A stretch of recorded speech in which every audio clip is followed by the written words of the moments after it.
এক অন্যরকম আবেগঘন মুহূর্তের সাক্ষী হচ্ছে ঢাকা বিশ্ববিদ্যালয়ের কেন্দ্রীয় মসজিদ প্রাঙ্গণ। এক বরেণ্য চিত্রশিল্পী চঞ্চল মাহমুদ তাকে বিদায় জানাতে এখানে একে একে উপস্থিত হয়েছেন তার দীর্ঘদিনের সহযাত্রীরা, পরিবার এবং বিভিন্ন সদস্যরা। তবে এক অন্যরকম বিদায়, যারা তাকে বিদায় জানাতে এসেছেন তাদের সকলের কাঁধে ক্যামেরা, যে ক্যামেরাকে পুঁজি করে তিনি একটি দীর্ঘ জীবন কাটিয়েছেন এবং ক্যামেরার ফ্রেমবন্দি করেছেন মানুষের আবেগ ও সংগ্রামের মুখচ্ছবি। আজকে তাকে শেষ বিদায় জানাতে সেই একে একে এখানে উপস্থিত হয়েছেন অনেকেই। আমরা সেই দেখতে পাচ্ছি আজকে বেলা 12টায় তার মরদেহ এখানে ঢাকা বিশ্ববিদ্যালয়ের কেন্দ্রীয় মসজিদ প্রাঙ্গণে নিয়ে আসার কথা ছিল, তবে 12:30টার সময় তার মরদেহ নিয়ে আসা হয়। এরপরই তার দীর্ঘ 4 দশকের ক্যারিয়ারের যেই সংগ্রামী যোদ্ধারা তার সঙ্গে কাজ করেছেন এবং যারা তার কাছ থেকে ক্যামেরা হাতে করে নিয়েছেন, তারা একে একে এসে এখানে যুক্ত হয়েছেন। আমরা দেশের বরেণ্য চিত্রশিল্পী, বরেণ্য আলোকচিত্র শিল্পীদেরকে দেখতে পেয়েছি এবং সংবাদ মাধ্যম কর্মী এবং বিনোদন অঙ্গনের অনেক তারকাকে আমরা এখানে দেখতে পেয়েছি। তারা এসে শ্রদ্ধা ভরে স্মরণ করছেন এই বরেণ্য আলোকচিত্র শিল্পীকে। তারা বলছিলেন বাংলাদেশের ফ্যাশন এবং বিনোদন অঙ্গনের যারা আজকে প্রথিতযশা, তাদের অনেকেরই হাতে গড়া প্রথম শুরুটা হয়েছিল এই চঞ্চল মাহমুদের হাতে ধরে।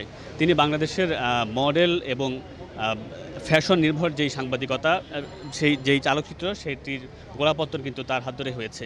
এর আগে আমরা জানি যে গতকাল রাত 9টার দিকে তিনি হৃদরোগে আক্রান্ত হয়ে মৃত্যুবরণ করেছেন ধানমন্ডির একটি হাসপাতালে। তবে এটি প্রথম নয়, এর আগেও তার একাধিকবার, বলা যায় মোট 5বার তার হৃদরোগে আক্রান্ত হয়েছিলেন তিনি। এবারে 7মবারের মতো তিনি হৃদরোগে আক্রান্ত হয়ে মারা গেছেন এবং এরপরেই আজকে তার এখানে নামাজ জানাজা অনুষ্ঠিত হবে।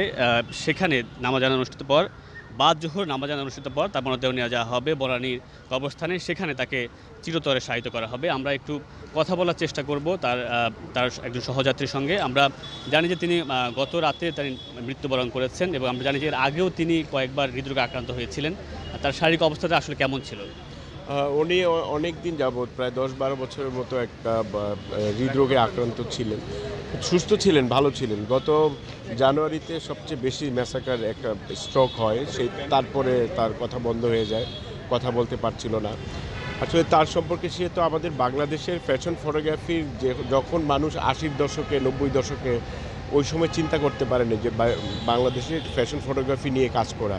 বাংলাদেশে যে ফ্যাশন ফটোগ্রাফির যে রূপ তৈরি করেছেন তিনি, আমাদের অগ্রজ, সে আমাদের যে জায়গাটা তৈরি করে দিয়েছেন। যে আমি আজকে কবির হোসেন ফ্যাশন ফটোগ্রাফার, তার স্টুডেন্ট হিসাবে আমি তৈরি হয়েছে। এরকম অসংখ্য স্টুডেন্ট তৈরি হয়েছে। ফটোগ্রাফি নিয়ে আন্দোলনের কথা বলেছেন বা সরকারকে অনেক কথা বলতেন যে বাংলাদেশের আলোকচিত্রীতে অবহেলিত, তাদের সুবিধাগুলো দেওয়া হোক, তাদের ফ্যাকাল্টি তৈরি হোক বিশ্ববিদ্যালয়ে। তো সেইগুলোর জন্য সে অনেক আন্দোলন করেছে। বিশেষ করে আমাদের যে বাংলাদেশের ফ্যাশন ফটোগ্রাফির যে একটা ইন্ডাস্ট্রি, সেটা সে তৈরি করে গেছে। সে কালকে আমাদের ছেড়ে 9:30 আমাদের ছেড়ে চলে গেলেন। আজকে তার দাফন হবে। সব গুণীজনরা দেখতে আসছেন তাকে। তার জন্য দোয়া কামনা করি আর কি সবার কাছে। বাংলাদেশের বিনোদন অঙ্গনের যারা এখন মহাতারকা, তাদের অনেকেরই শুরুতে তিনি তাদের ছবি তুলেছেন, তার ফ্রেমের মধ্য দিয়ে তারা পরিচিতি পেয়েছেন। এই বিষয়টা ওনার চঞ্চল মাহমুদের একটা আক্ষেপ খুবই ছিল যে তার মাধ্যমে ওই সময় তো এত সুন্দর ফ্যাশন ফটোগ্রাফি কি করতো না। যে মডেল রাষ্ট্র, নারী পুরুষ, নায়ক নায়িকারা এখন যারা বাংলাদেশে 80-র দশক থেকে এখন পর্যন্ত যারা লিড করছে, প্রত্যেকেরই চঞ্চল মাহমুদের ক্যামেরার মাধ্যমে তারা তারকা হয়েছে, ছবির মাধ্যমে। তার আক্ষেপ ছিল যে আমার এই দুর্দিনে আমাকে সাহায্য করার দরকার নেই, তো আমাকে দেখতে তো আসতে পারতো। সেইটা বিশাল একটা আক্ষেপ ছিল বাংলাদেশের শুভেচ্ছা তারকাদের উপরে আর কি। তাও এটাও বলে গেছেন যে ঠিক আছে, আমাকে ক্ষমা করে দিতে বলেন আর কি সবাইকে। এই তার শেষ জীবনটা কি আর্থিকভাবে এবং অন্যভাবে সব দিন সচ্ছল ছিলেন তিনি? সে আর্থিকভাবে সে এত পরিমাণে ওই সময় একাই, সে বাংলাদেশি ফ্যাশন ইন্ডাস্ট্রি একাই ফটোগ্রাফি করতেন। মানে 24 ঘন্টার ভিতরে 18 ঘন্টায় সে ছবি উঠাতেন। 18 ঘন্টা মানে শিডিউল পাওয়া যেত না। 3 মাস 4 মাস আগে তাকে শিডিউল দিত। লাক্স ফটো সুন্দরী হইতো, অন্যান্য সুন্দরী প্রতিযোগিতাগুলো হতো।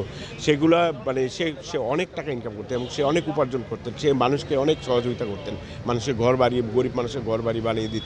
কোনো মানুষ অসহায় থাকলে তাকে টাকা দিতেন। সে টাকা কখনোই রাখে নাই। শেষের দিকে এসে সে, তার ওয়াইফও ক্যান্সার রোগে আক্রান্ত হয়ে গেল। সে দুইজন এই পরিমাণ সারভাইভ করছে। সরকার কিছু সহযোগিতা করেছে আর তার বন্ধুরা কিছু সহযোগিতা করেছে। সে অর্থের জন্য সে তার ফেসবুকেও মানে ভক্তদের প্রতি আবেদন করতে হয়েছে। সে শেষের দিকে তার অর্থনৈতিক অবস্থা খুব একটা ভালো ছিল না, খুবই খারাপ ছিল। এইভাবেই তার চিকিৎসাগুলো চলতেছিল আর কি। তার একজন শিক্ষার্থী হিসাবে এবং বাংলাদেশের একজন ফ্যাশন নির্ভর ফটোগ্রাফার হিসাবে যদি বলেন এই ক্ষেত্রে কতটা আসলে শূন্যতা তৈরি হলো বা তার রেখে যাওয়া কাজগুলো? দেখেন, মুরব্বি খুবই মানে ফ্যাশন ফটোগ্রাফির একটা উচ্চ লেভেলের সে একজন খ্যাতিমান আলোকচিত্রী ছিলেন। তার থেকে মানে একজন অভিজ্ঞ মানুষ মারা যাওয়ার আগ পর্যন্ত তার থেকে অনেক কিছু পাওয়া যায়। তার অভিজ্ঞতা, তার সোসাইটিতে যেভাবে কন্ট্রিবিউশন, সেগুলা আমরা যারা নতুন তারা শিখতে পারতাম এবং প্রায়ই যেতাম। তো সেই জায়গাটা আমরা এখন মানে হারিয়ে ফেললাম আর কি। চলে যাওয়াটা শূন্যতা তৈরি হইলো। একটা অভিজ্ঞ এত বড় একজন বাংলাদেশের ফ্যাশন ফটোগ্রাফার, সে স্টাইলিশ একজন ফ্যাশন ফটোগ্রাফার, তাকে দেখে আমরা ওইভাবেই স্টাইল করতাম।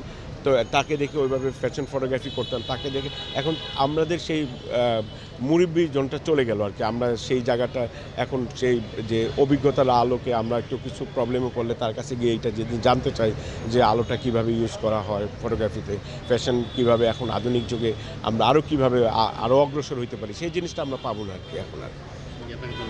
জি, যেমনটা বলছিলেন তার হাত ধরে যে সমস্ত বাংলাদেশের বিনোদন অঙ্গনে যে সমস্ত তারকারা তার হাত ধরে নিজেকে অন্য উচ্চতায় নিয়ে গেছেন, তারা এই শেষ মুহূর্তে হয়তো বা তারা অনেকটা খোঁজখবর নেয়নি। এই নিয়ে তার একটা ধরনের আক্ষেপ ছিল। তবে সেই আক্ষেপের সীমানা পেরিয়ে, জীবনের সীমানা পেরিয়ে তিনি পাড়ি দিয়েছেন অসীমের পানে। আজকে একটু পরেই বাদ-জোহর তার নামাজ অনুষ্ঠিত হবে এখানে। এরপরেই তাকে নিয়ে যাওয়া হবে বনানী কবরস্থানে, সেখানে তাকে চিরনিদ্রায় সমাহিত করা হবে। তবে তার চঞ্চল মাহমুদের যে কাজগুলো তিনি রেখে গেছেন, সেই কাজগুলো এবং যে শিক্ষার্থীদেরকে তিনি শিখিয়ে গেছেন, সেই আলোর দিশারি হয়ে থাকবেন তিনি তার শিক্ষার্থীদের মাঝে এবং তার কাজের মধ্য দিয়ে। তো এই ছিল আমার কাছে রাজধানী ঢাকা বিশ্ববিদ্যালয়ের কেন্দ্রীয় মসজিদের প্রাঙ্গণ থেকে সবশেষ খবর।